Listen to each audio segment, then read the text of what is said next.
Alrighty, well, let's move on to the second person that we have on the list here, Ethan, Mm. and that is Rob with the shifts.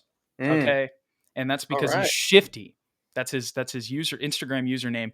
And after watching, I mean, I watched him throughout the season. He was actually probably one of the guys that I watched the most.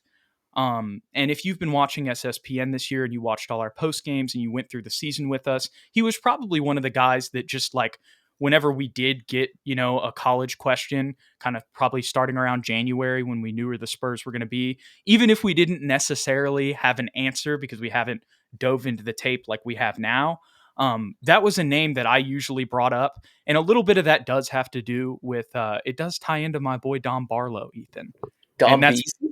it does tie him to Dom Beasley because last year, before Rob Dillingham was playing for the Kentucky Wildcats, he was playing in overtime elite against Asar and Amen Thompson. As well, he was a teammate with Tyler Smith, who is going to probably be a first round pick this year out of the G League Ignite, as well as playing against Izan Almansa, who will probably be a second round pick out of the G League Ignite as well. But I just wanted to mention those four players because those are guys who are going to be in the league and just some of the guys that he was playing against in what would have been his senior year in high school. Mm.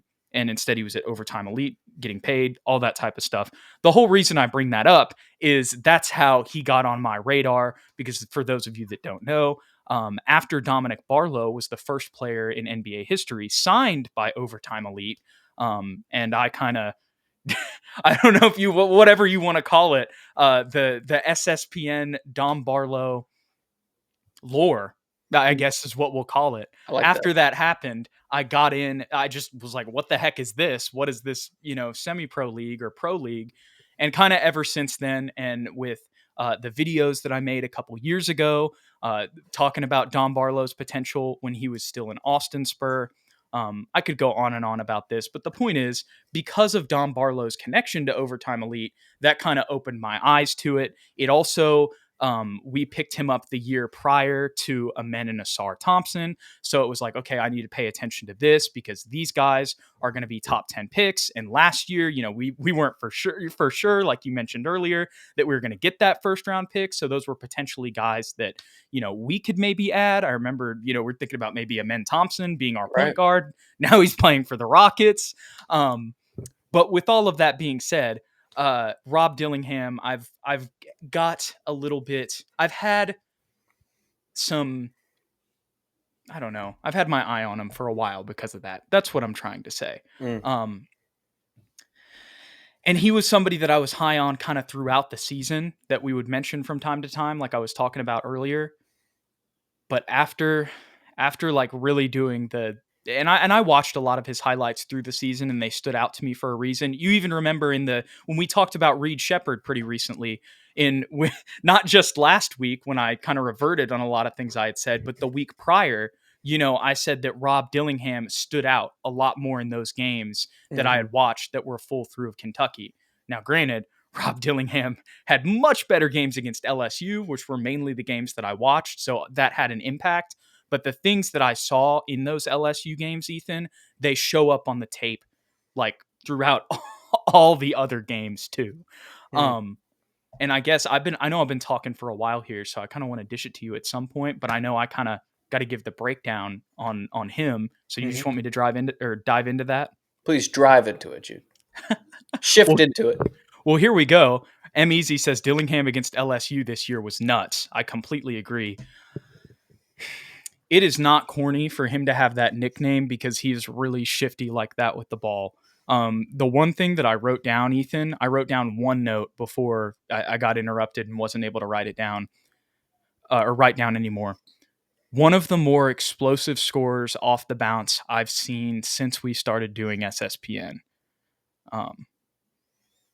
And dude, like when I watched it today, like I got 4 minutes in, Ethan, and it was like all of the LSU memories were coming into my head, but not just the LSU memories, like all the overtime elite highlights I've seen, all just like the little highlights that I've seen, and clips and stuff on Twitter throughout the year, and just the Kentucky games that I've tuned into because I knew they had a bunch of, NBA prospects. Like if you go watch him against Arkansas this year, he completely takes over that game.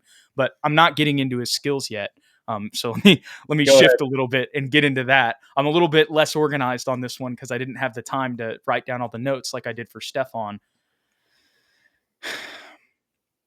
I know a week ago, Ethan, I just came on here, and let me also say, the week prior to a week ago, I I made a retraction, and I don't think this is as extreme as a retraction because I'm not saying anything different, or taking away anything that I said about Nikola Topic. I'm changing my tune, Ethan. Are you? Rob Dillingham's my favorite point guard, and I know it's a week later, um, but I was reminded why he's kind of been my favorite point guard all year. Like in the first 4 minutes of watching the highlights today, Ethan, Mm-hmm. like I had to pause and I was like, am I really gonna have to like change what I say? Um, and I am. That's what I realized. But it was more just I was like, after watching those, like, and this is after watching the Castle highlights, which I just wrote down like all this stuff. Like I watched them back to back today. And after 4 minutes, I was like, this is by far the best prospect I've watched. Mm. Yeah. Like and it's not now. With that being said, I don't think I'm gonna like shift a bunch with him and Topic. Like I think him and Topic are by far like 1 and 2. You know what I mean? It's not like I'm gonna come on here next week and be like, I have all these other point guards above Topic too. It's just more I was reminded of why I felt the way that he did kind of throughout the year, Mm. or the way that I did throughout the year. Wow. This is big news. Look, I like Rob Dillingham. I know where you're coming from. He's definitely the guy that jumps off the highlight reel the most, aside from maybe Alexander Sarr, just because of the size and skill set. But it's a toss up, honestly. I could see either between him and Topic. I mean, like, who's got That's the higher fair. upside? Like, because you never know. Like, he is so explosive, but he is small. He is 6'3", 175 pounds. I'm not saying small guys can't succeed. I see a comment in the comments right now about if Jalen Brunson can succeed, he can absolutely. I got glimpses of like at his floor. If he is nothing that we think he's going to be, he's still at least Malik Monk level impactful in my eyes. As a small guard that can come in off the bench and be that six man that's highly explosive, right? What scares me is guys like this usually don't have a super high shelf life, but I also got glimpses of possibly Tyrese Maxey watching his highlight reel because of the shiftiness that you had brought up, because of his ability to get downhill and finish amongst the trees through contact. Um, Yo, I just saw Drew's comment. I'm uh, sorry. I got to interrupt you. He says, is 6'3" the new 5'10"? And ah, Drew has seen, Drew has literally seen Rob Dillingham in person. And what I'll say about this is also in the scouting videos that I did watch, like, I think they're like, I would not be surprised if he goes to the combine and is mm, like 6'1" or 6 foot. mm, Like, and you see that not just in college basketball, you see that in college football too. A lot of times when they end up going to the combine, it is a little bit inflated height wise, in college athletics. mm. But at the same time, um, it's a legitimate question. His size is a legitimate question, but I'm not sure if he's 6'3", is I guess what I was trying to get out there. Back to your I point. no, I would say that's really his only negative, is his size, and if we can look past that, I think he's pretty polished in all the other areas of the game when you think about it. Like he can shoot. He's shooting what 40+% from three. He can finish with the trees. He's not afraid of contact. From what I saw, it looked like he had a nice handle. I don't know if he's Kyrie level, obviously, but he can dribble. He got the step back to his game. I like whatever comment you just pulled about him playing like an NBA player. Like where you're negative or not negative, but where your point about Castle, about how he kind of plays it in the system and kind of is hindered by college basketball style of play. You can't say that about this guy. Like he kind of took charge of some of these games that he was in, and was what an NBA point guard, scoring point guard, is supposed to be. Here's the one question I'm going to ask you, Jude. How is he as a natural floor general playmaker? Because when you're playing with Victor Wembanyama and you have Devin Vassell coming off a pin down over here, Keldon Johnson's cutting to the basket, you kind of have to be able to divvy that up and feed those guys. So how is he as a playmaker? Okay, I'm glad you asked. And there's some other things that I want to get into because there were some other caveats that I was talking about just with watching him in Overtime Elite and all that stuff. Hmm. And also just because I don't have all the notes written down. I didn't, wasn't able to get into all of it. But first off, to answer your question, I would say that he does need some improvement. Hmm. Like when it comes to just being a straight up, like, okay, I'm going to call the set, I'm going to set up the set, and then I'm going to, distribute. You know what I mean? I would say that because of his explosiveness, a lot of times his playmaking is kind of freestyled, if you will. But the thing is, he also still led Kentucky in assist rate, and four assists in college Right, right, basketball is not that bad. You know what I mean? right. Like that's pretty solid. And that was kind of the thing going into it. The two biggest questions, like I talked about Castle, how I knew he was a good inside the arc scorer and defender. I knew that Rob Dillingham was a good shooter, could score off the dribble. The two main questions were his playmaking and his defense. And Mm, honestly, after watching more of him, I feel more confident about both of those. And I can get into those reasons, but talking about playmaking, I would just like he definitely is going to need, like if the Spurs draft him, he's going to need to go to Pop how to run an offense school. But because of his off the dribble scoring ability, that entices him to freestyle, mm, from time to time. And a lot of times that does, if he's driving inside and drawing two defenders. I know this is going to sound similar to Castle, but they are kind of similar in the way that they can draw attention with the ball in their hands. That can leave open shooters. We talked about Reed Shepherd last year. mhm, Like the majority of Reed Shepherd's threes, if you go look up his shooting highlights, are on assists from Rob Dillingham. mm, But it's not like necessarily in a set. Like maybe it's off a pick and roll, but a lot of times it's like cross court.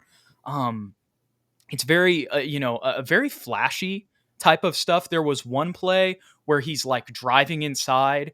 Um, I think actually he dishes it. It's like it's hard to describe, but basically he's driving inside towards the paint.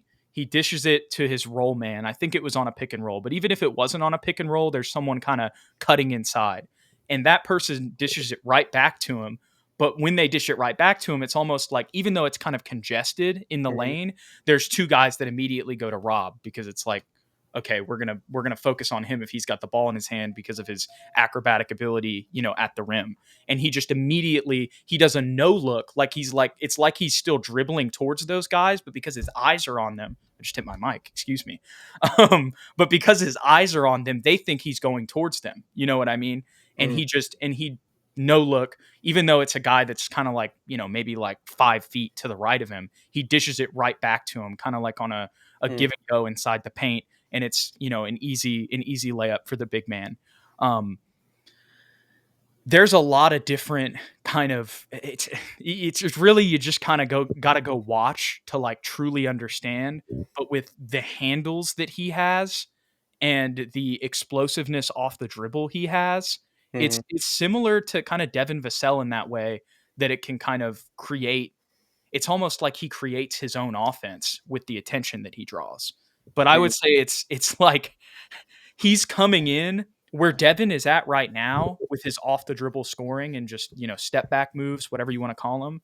I would say Rob, and we'll have to see how all this translates. But just going off his college tape, it seems like he's kind of where Devin is at right now, like coming into the league. And I mm, know that's saying a lot, but like if you think about Devin Vassell's Florida State tape, he was much more of a 3-and-D guy. I mean, you did see a little bit of some off the dribble creation, but it was still more of that. And then he's kind of developed into that, as he's became a Spur. mhm, Rob's going to come in with that ability to just get buckets off the dribble. And the other crazy thing, Ethan, is I watched his Overtime Elite highlights today too, and it translated. Like, that's the other, like, the stuff that he was doing in Overtime Elite, he's doing in college basketball. And I know the NBA is going to be a completely different level, but I mean, we've seen the success with Amen and Asar Thompson this year. But more to me, if you watch Overtime Elite, that is like, I mean, that is a freestyle league, which is to Right. his play style. But going from Overtime Elite to, I know that John Calipari just moved to Arkansas, but still, like, going to Kentucky under John Calipari, playing in the SEC, there were a lot of question marks going into the season, when it came to that. And one of the other things I saw just doing my research for him is that kind of at the beginning of the season, he was taking, some ill-advised shots early in the shot clock that were more Overtime Elite shots, if you Mm, will, that's kind of just going for the highlight play. But he matured throughout the season with his shot making and his decision making on his shot making, also mm, knowing when to pass, when to just space the floor. But the one thing I do want to talk about that is a negative, because I've been talking about a lot of positives, and you mentioned this a little bit earlier, kind of with his finishing ability. He does have a ton of like he does have a lot of acrobatic moves, and he can finish over guys who are taller and stronger than him. But sometimes I did see a highlight mix of this, even the negatives too. I didn't just look at all the positives. I did see a good bit of highlights.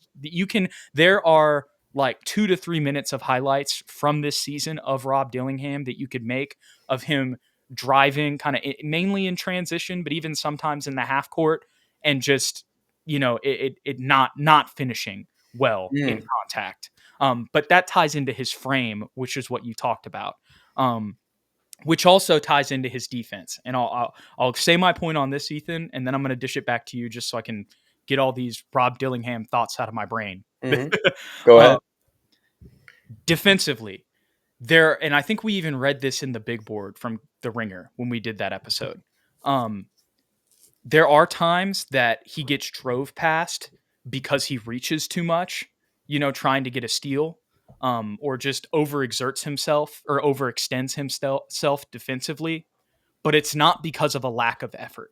Um, and with that being said, you can find some plays where maybe his effort does tail off a little bit. Like, you could say that his effort's not consistent defensively always, but it's more, I would say, whenever he doesn't give that effort, it's more because like he missed a scheme and he's just like, oh my gosh, I totally just like whiffed there, which is, a testament to how he can get better defensively. But there's also times where he's reading passing lanes that are giving, wide open transition layups or dunk attempts. As much as I talked about him having, some trouble sometimes in that area finishing through contact, there are multiple times where he got a steal and had wide open lanes, and those are huge impact plays.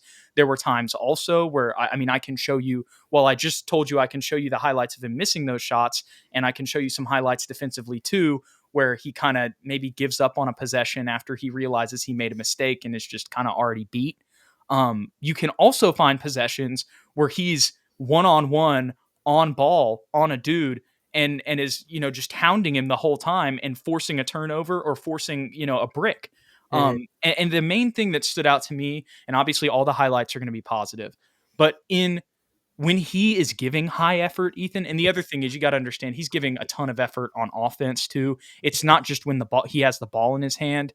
They used him in a lot of off-ball situations, and he's sprinting off screens, man. Like, I mean, it's hustle whether he's got the ball in his hand or he doesn't. Um, and so when that happens, like, sometimes you're going to take defensive possessions off. Like, and I know this is going to sound so stupid because we're talking about a guy who hasn't come in the NBA yet, but like LeBron takes defensive possessions off sometimes. You know what I'm saying? Like, Right. and I know that's a completely different thing, but when you are carrying the scoring load for your team, like Rob Dillingham was in a lot of situations for Kentucky this year, sometimes that can impact him too. And that's something he has to get better at. But when he is full focus, has all the energy, he is a high energy, active effort defender. And Mm, like, yes, there may be some times that he gets beat because of that, but there's nobody else other than the Spurs development staff and Greg Popovich that I think could hone hmm that effort and the intensity and the ball pressure that he tries to put on guys. Like, when they see those things, like on the scouting report, and who knows who the Spurs pick, but regardless, when they're scouting Rob Dillingham and they see those things on the tape, they're going to be like, okay, these are some things that we can work with. Like, yes, it's not completely clean, it's not completely polished, but it's better than I thought because of the effort that I saw from him from what I watched. Right. Um, Defensively, small guards have always kind of had, or historically defensively, small guards have always gone for steals. And when you go for steals, sometimes you get beat. It sounds like he kind of suffers from the same syndrome. But as long as his effort is there, Pop and the coaching staff will have no problem, like you said, teaching him to have a little bit higher of an IQ and maybe not taking chances where they're not necessary.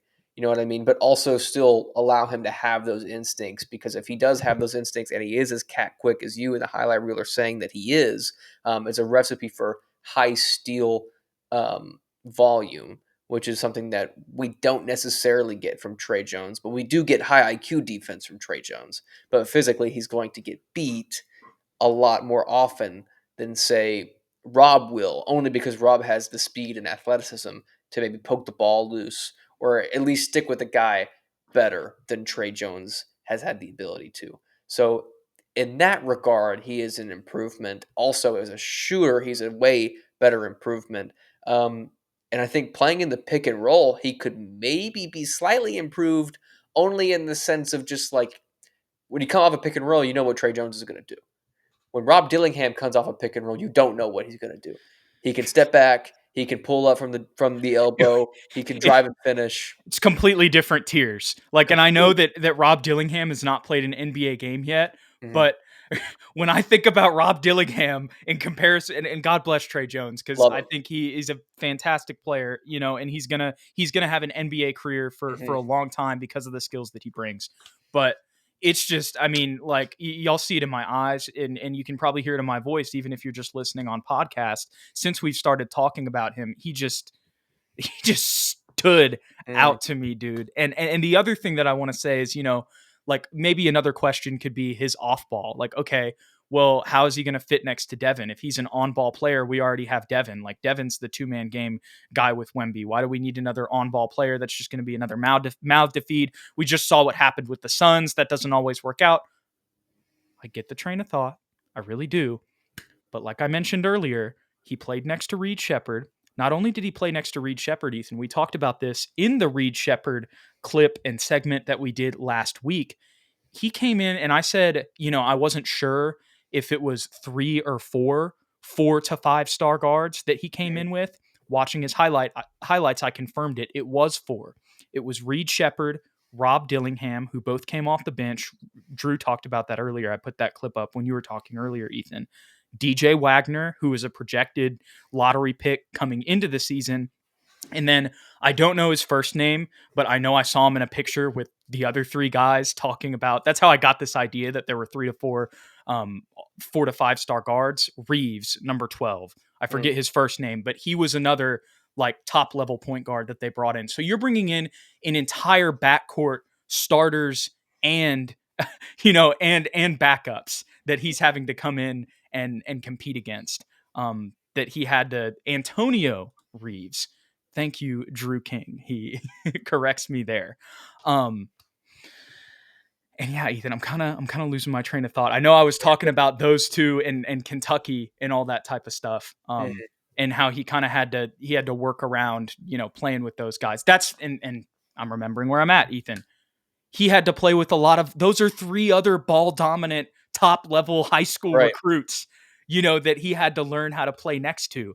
And because of his off ball shooting ability and the way that he hustles in his off ball movement, like I alluded to earlier, I think that anyone who has concerns for ball dominance and ball hogging, with him and Devin, if you will, I'm not saying either are ball hogs, but you get what I'm saying. Mhm. Um, I think that they would be able to play off of each other very well. And actually, I think those two being next to each other would create tons of more looks for Devin and Rob.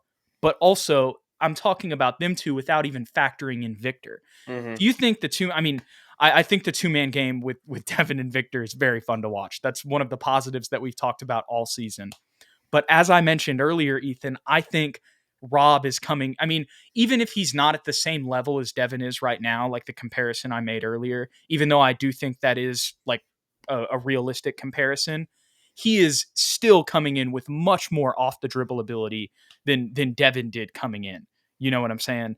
And Mhm. so, I mean, him in the two man game with Wemby, Ethan would be. I mean, it just it. I start getting giddy thinking about it. Like it would just be when you have a shot maker like him with Mhm. the creation ability, on ball creation ability that he has, and you pair him next to Victor, and then you have Devin off the ball as a shooter, like, or vice versa. You have the two man game that's going to improve with Wemby and Devin this summer, with what Devin alluded to, them working in the gym throughout this offseason. Then you have a sniper like Rob Dillingham playing off of that also. I think you see the train of thought that I'm getting here, Ethan. And I have an article about this that I'm going to pull up here in a second, but give me your thoughts on all of that.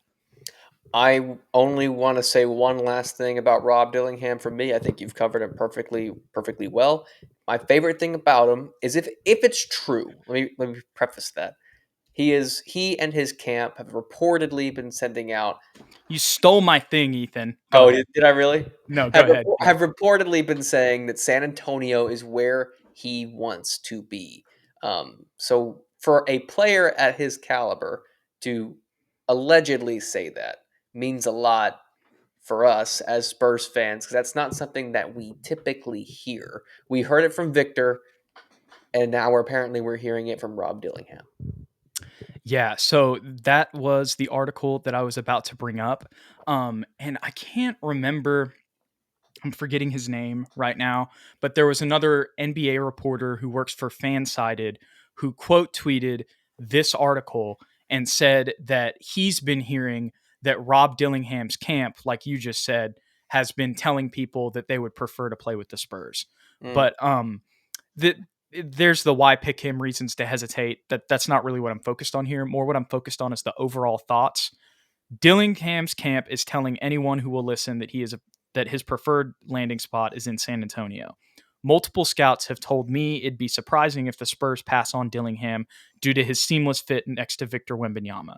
If Dillingham is on the board, I'm convinced the Spurs pick him even with the first pick, a scout for a Western Conference team told me. And this is LJ Ellis as of spurstalk.com.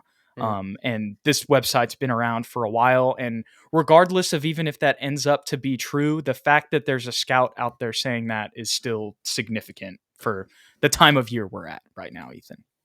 Mm, mm.